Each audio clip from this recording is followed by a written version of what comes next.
Arsenal v Crystal Palace is set to get underway, and I've just seen the lineup.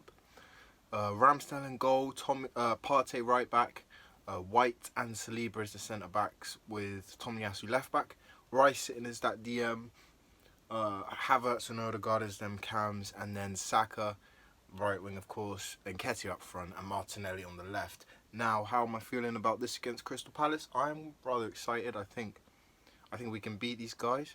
Obviously, we beat Forest 2-1. I actually don't know what Crystal Palace's last game was. I'll keep that in mind for next time to check their scores. And I think so. No Zinchenko, obviously. I think he's still coming back from injury, recovering. Tomiyasu at left back is nice because I kind of love Tomiyasu. He came out of nowhere and then he was just fantastic for us. So he's got a little bit of a soft spot in my heart. So I hope he can perform well. Tomiyasu, that is.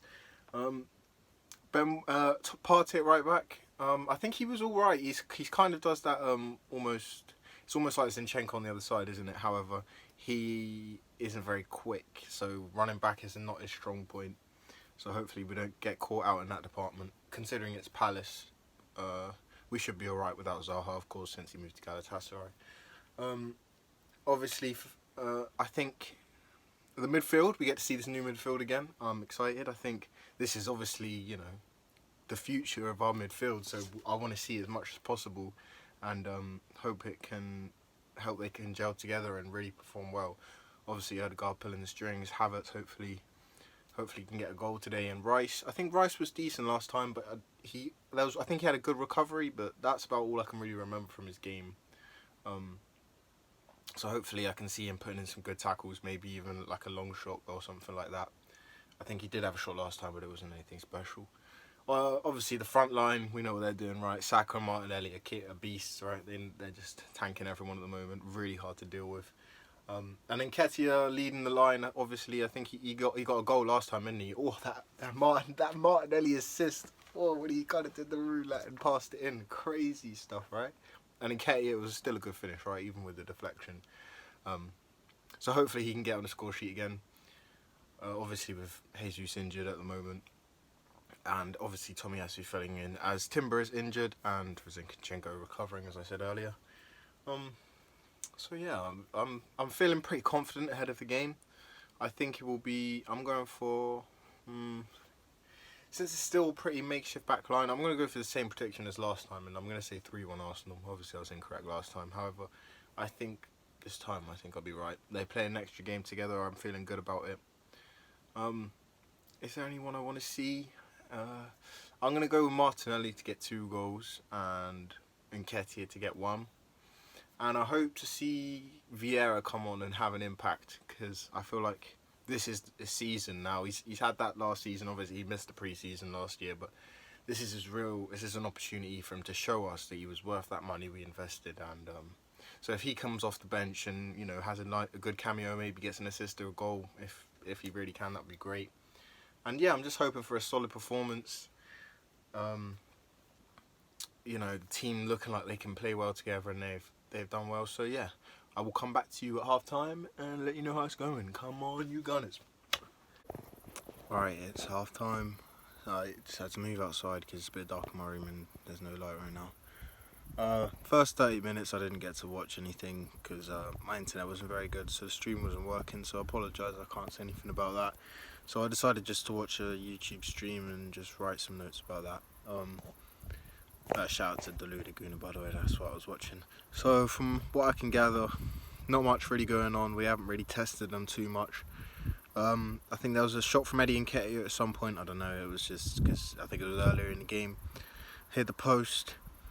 I think around 35 minutes there was a chip from Eddie Nketiah. Might have been before, I'm not sure again because I didn't see it. But apparently he overcooked it, went over the bar maybe, or I'm not sure, but apparently we could have had some goals so far, but we haven't done enough to test them. At the end of the first half there was quite a few flurry of shots, it seemed like, from what he was saying. Not anything that particularly good, but some efforts to try and test them, but nothing too special. I'm gonna walk down to work now and hopefully I can use their Wi-Fi and watch the game, and yeah, I get to get to actually see some of it. So I will see you at the end of the game, and hopefully we have a victory. Come on, Arsenal. Full time, and it's Arsenal 1, Crystal Palace 0. Fantastic. Thank God we got the win. It was a tough fought victory in the end. Early on in the second half, around 51 minutes, Nketiah was taken out in the box by the Crystal Palace keeper, and Ødegaard calmly slots it to the left from the spot. Saka wasn't taking a penalty, which is interesting. I think Ødegaard has displayed perhaps the better penalty kicks in recent games, considered pre-season that is, and of course Saka missed in in that West Ham game last season, of course. But I think maybe in training or whatever, Ødegaard's shown that he should be the one taking. I mean, when we had the lead, we were all over them, dominating. They weren't really doing much at all. I can only really think of a free kick around a few minutes after the goal, to be fair. Eze just puts it over the bar just from outside the box. Nothing really that impressive. So yeah, I think but then Tomiyasu gets sent off around 66 minutes. Tomiyasu gets sent off for a second yellow.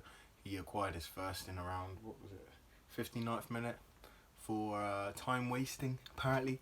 Although Havertz, in fact, held onto the ball longer than Tomiyasu, but Tomiyasu was the one taking the throw, so he was the one booked for it.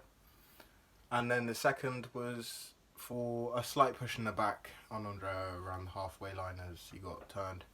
I would say it's quite a harsh red, but at the end of the day, 2 fouls in the eyes of the referee, and that really flipped the game on its head, because after that we were sitting very deep, no outlet really at all. When we got the ball, we were just hoofing it up and no one was there to collect. I think at one point they had 80% possession to our 20, which is obviously uncharacteristic for this side and was heavily due to the sending off. But Palace weren't able to make anything from it, and despite numerous crosses into the box, they could not stick a head on it, and they couldn't make the best from their opportunities. I would say Eze was their creative outlet, really. There was a moment where he's dancing between our players. I think he goes between, in the box, he goes between Rice and someone. I think Rice and Partey. He's dancing, he goes round with his feet and cuts in. Goes for the dive, hangs his leg out a bit. But no penalty is awarded, luckily, and we hold on till the end. So yeah, I'd say Eze was their only real threat, to be honest. Tyreek Mitchell put in a good few crosses from the left when they started really just hoofing the ball in the box. Edouard, there was a really good one actually from Mitchell. He whips it in really nicely. Edouard tries to get ahead. I think White misses it, so it kind of just throws him off. But Edouard, it just goes completely wide. It's a horrendous header. And yeah, apart from that, really, it was pretty much all Palace after the red card, like I said, and we didn't really have any attacking threat. And we were just holding on for the victory, and luckily we got it in the end. There was, I think in like the 95th minute, there was a shaky chance. A shaky moment. They're hurling the balls in the box. One of them, Ramsdale, comes to catch, he drops it, and I think it was Mitchell again on the left-hand side. But he just skies it way over the bar, and nothing comes from it. I'd say if I'm gonna go from what I saw, I thought Thomas Partey was very impressive at right back, especially considering that's not his natural position. To me, he was the standout, especially considering we were doing a lot of defending, right? So, from what I saw, I would say he was one of our better players. I thought Saliba was okay. I thought Saliba was good. I thought Gabriel was okay when he came on. But if I have to give a man of the match, I would say personally Thomas Partey, just from what I saw, because they were more coming from the left-hand side, so he was more involved. So yeah, overall there wasn't, to be honest, it could have been a draw really, considering how the second half went. But I'm pleased. I'm pleased with the victory, of course, 3 points, and who knows, that could decide the title later on in the season. And these are the games we got to win if we want to win the title. When we're not necessarily at our best, when we don't deserve to win necessarily, but we get it done anyway. That's what I'm talking about, boys. Come on!